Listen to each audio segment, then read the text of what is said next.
Good morning, this is Avice of York. I was Grand Chef in 2011 at Winter Wonders, which was a fantastic event, and I hope we can have Winter Wonders again soon. Today we're going to fix for you a dish from the 14th century called Chebolace. It is a simple herbal soup with a little bit of an egg drop soup twist for those of you that like that sort of thing. And it's really simple to prepare, and I hope you enjoy it. So here's the recipe as it appears in Curry on English, chapter 4, which is form of curry. And it says to take onions and herbs and cut them small and put them in a good broth and arrange them as you did with cabbages. And if it is a fish day, make it in the same manner with water and oil. But if it's not in Lent, mix in 3 yolks of eggs and dress it forth with pepper, powdered deuce, which is pepper, and typically cinnamon.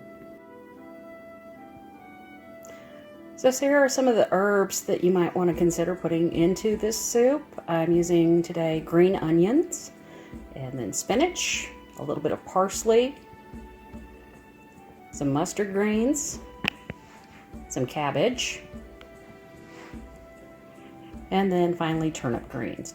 These would have all been readily available in the Middle Ages and are readily available today. Now they might have also used some other pot herbs such as borage or perhaps savory, any herb that they could have found in the garden, dandelion greens, wild lettuces, but depending on how you wanted this to come out would determine whether or not which herbs you would end up adding into the dish. So on the stove today I have a pot of homemade chicken broth warming up. The key to this dish is not overcooking anything. We want to get it to a simmer because we do not want to turn our lovely greens into something resembling the world's worst, mushiest can of spinach. And so now that I've got my broth heated up, I'm going to go ahead and add in my ingredients, starting with the thickest ingredients, which would be the green onion and the cabbage. So now that our thicker greens have started to cook down a bit, it's time to add in the other ingredients. So again, you can use any herbs you want. So I'm going to put some parsley in for some brightness, some spinach,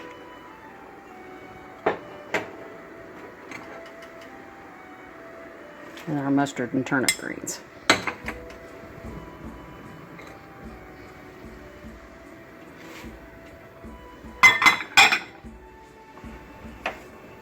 Give it a good stir. Make sure all those greens get into the broth. And again, if you're vegetarian or vegan, you can do this as you would in Lent, which means that you would just use water and perhaps some olive oil or other vegetable oil.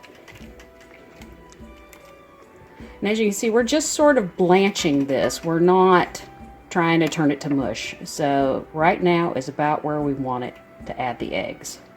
So I'm going to put this down for a minute because I'm by myself and beat up some eggs, and then I'll show you how to pour them in and get that taken care of. Okay, so now we're on to the eggs. So I'm going to take one of these lovely home-raised eggs we've got here. Fortunately, we have a farm, so it's not hard to get this sort of thing at home. And we're going to go ahead and crack that into there. And then we're just going to whisk these up like you would for scrambled eggs. And hopefully not knock it off the counter. Once we've got that fairly well incorporated, our broth over on the stove has come to a simmer.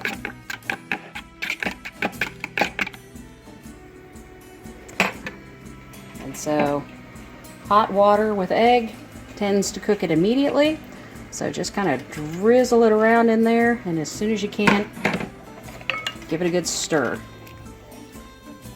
And this turns it into an egg drop soup. And there you have it. It's all done. So this dish, once you've finished with about 10 minutes of prep work, takes you about 5 minutes to cook or so. So So now that we have our soup ready to go, it's time to spice it up a little bit. And by spice it up, I just mean add some basics. So we're gonna add a little bit of salt. And then of course the recommended pepper. And just a hint of cinnamon. Now, if you do not like cinnamon, by all means, leave it out. This is your food. You should do with it as you please. But for the purpose of this, whoop, see, way too much cinnamon. So, that's all right. Fortunately, I like cinnamon in savory dishes. Stir that in. And you are ready to serve.